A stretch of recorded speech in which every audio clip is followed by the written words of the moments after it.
我去，你们看今天这个寿喜烧，其实自从上次之后就没吃到过像今天这么好的店了。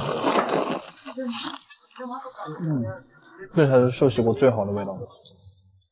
Hello， 大家好，我是阿 Z， 是不是很久没来吃寿喜烧了？然后我今天就在网上搜，就看到了这家比较破的小店，但是我一看他们家的开店日期，我惊了，1886年，那个时候我还在上小学，所以我就很好奇，是什么让他撑了这么久都没倒闭？すみません。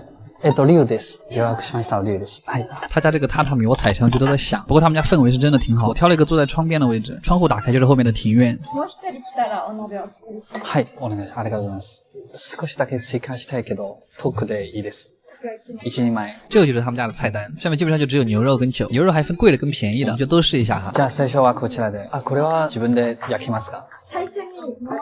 来看看便宜牛肉跟贵牛肉的区别啊。这是3000一盘的肉，这个是3800一盘的肉，它上面的油会很多。我们还是先让小姐姐烤便宜的吧。下菜的小姐姐真的是非常的认真，然后就是餐满寿喜烧的料，看起来非常爽。然后等它煮开就可以了。这个葱根的味道真的巨香。对了，这个鸡蛋液，我上次看到有人直接把它丢到锅里煮，也不是不行，也是可以的。它这个其实是用来蘸这个肉的，反正你怎么吃都可以。用这个带了一点葱香的牛肉，裹满刚才搅好的生鸡蛋液，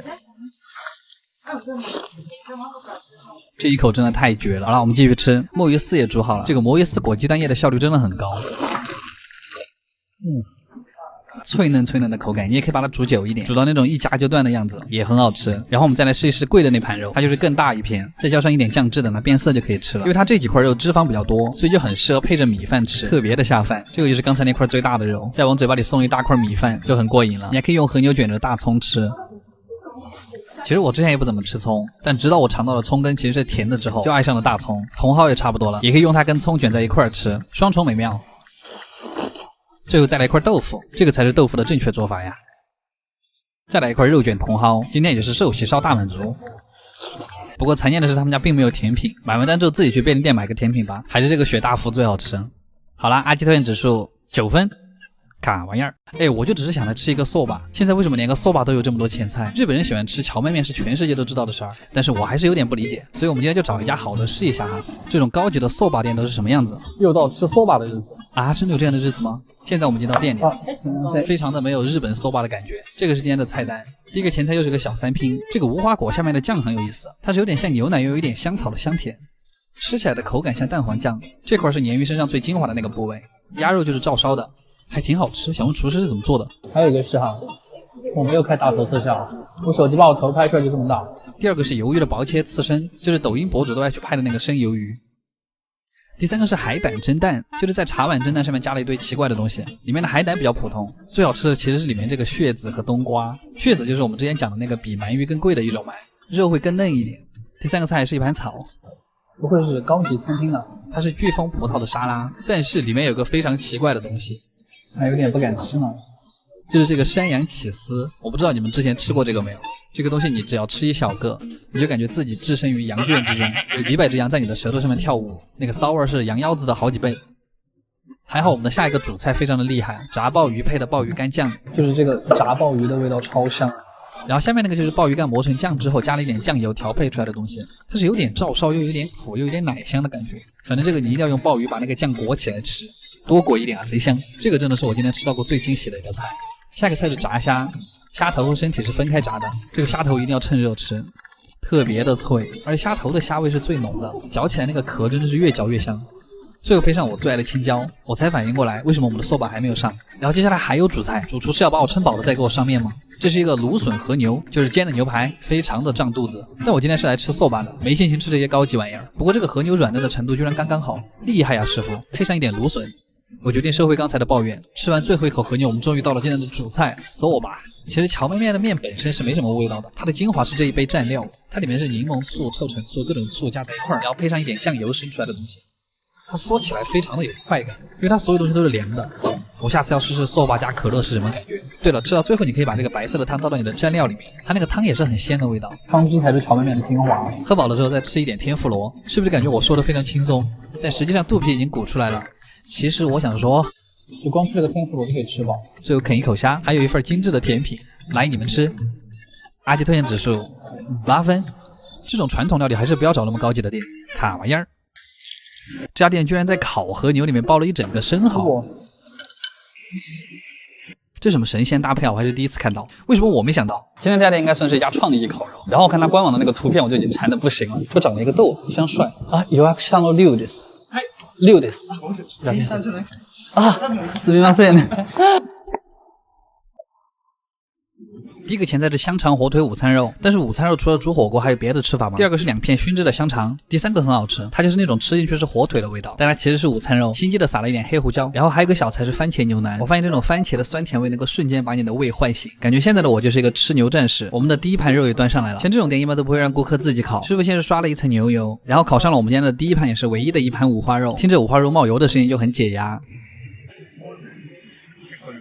他烤的这块其实是比较偏瘦的五花肉，师傅烤的刚刚好，所以嚼起来很有劲道。接下来就是牛肉的部分了，这里面最好的是下面的那块肉，就是大腿连接肚子的那块肉，非常小的那个区域，所以它很少也很贵。师傅说可以配上这种专门用来蘸牛肉的酱油，滴上几滴就可以吃了。它吃起来其实很扎实，但是又很有弹性，这就是稀少部位带来的快乐。好了，说回下一个肉，就是这块超大的里脊肉，这块肉的脂肪很少，然后师傅把它烤得特别的软，所以我就好奇的问了一下师傅，为什么我们自己烤肉烤不到这么好？师傅就拿出了他的一个笔记本，上面的笔记真的是特别的可爱，什么烤肉的水封传理论。算了，我估计学不会。你们看它这个色泽，这个必须承认，这太有差距了。对了，如果你是那种吃烤肉特别容易腻的人，你其实可以在上面加一点山葵。这样你吃10坨都不会腻，蘸一点盐也很香。接下来这个是牛的横膈膜肉，比较常见的一个部位，一个字总结就是甜。这个也可以加一点刚才那个酱油，肉质香甜还是挺不错的。接着就是我们今天的主角了，看到这个正在慢慢变鼓的肉包子了没？隔它1米远都能闻到喷出的海鲜味儿。和牛的油本来就很多，烤出来的油会把生蚝死死包住，摊开的一瞬间我都惊了，里面的生蚝还是一个稚嫩的状态。然后师傅会给每一块都单独滴上烤肉酱，全熟成的和牛加上饱满多汁的生蚝，甚至想写一篇满分作文来赞颂它。废话不多说，赶紧尝一口。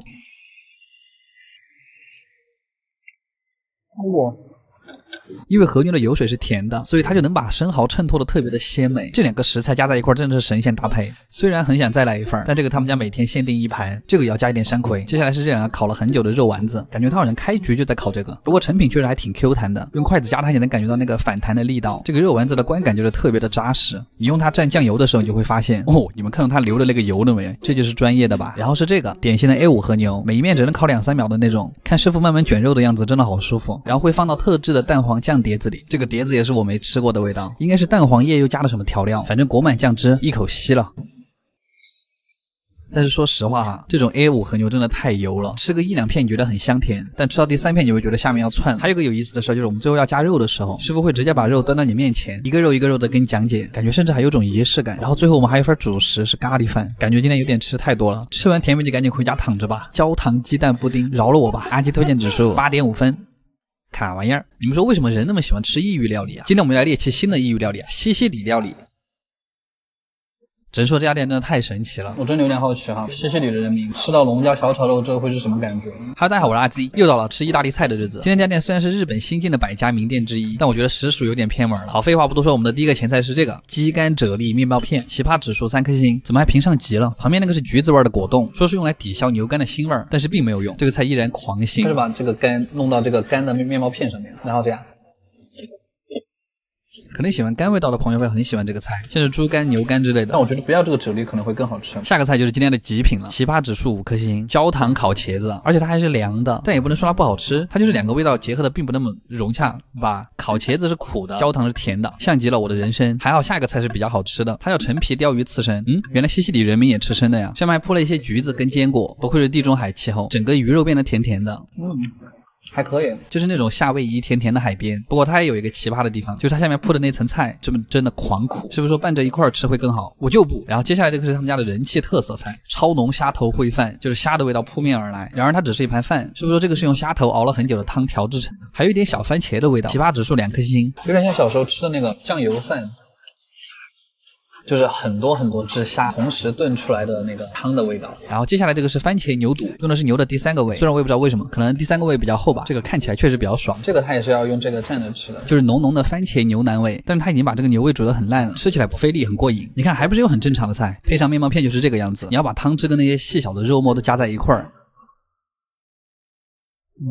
然后这个是他们家的名物之一，土豆炖章鱼，它用的是章鱼脚的根部，特别粗一坨，然后还很有韧劲，上面那层汤汁是鲷鱼煮的浓汤淋上去的，这个才是我今天最期待的。它吃起来还有一种鲷鱼的清香，跟那个土豆的绵密感特别配。然后下一个是紫羊排，又是我最喜欢的紫羊肉。紫羊其实就是未满12个月的小羊，非常的残忍，但它的肉质非常的甜嫩，一点不柴，还很奶。这盘菜在肉的下面铺了一层甜甜的豆子，我发现那个微微的甜味更能衬托出紫羊的香味，这一口肉实在是太大了。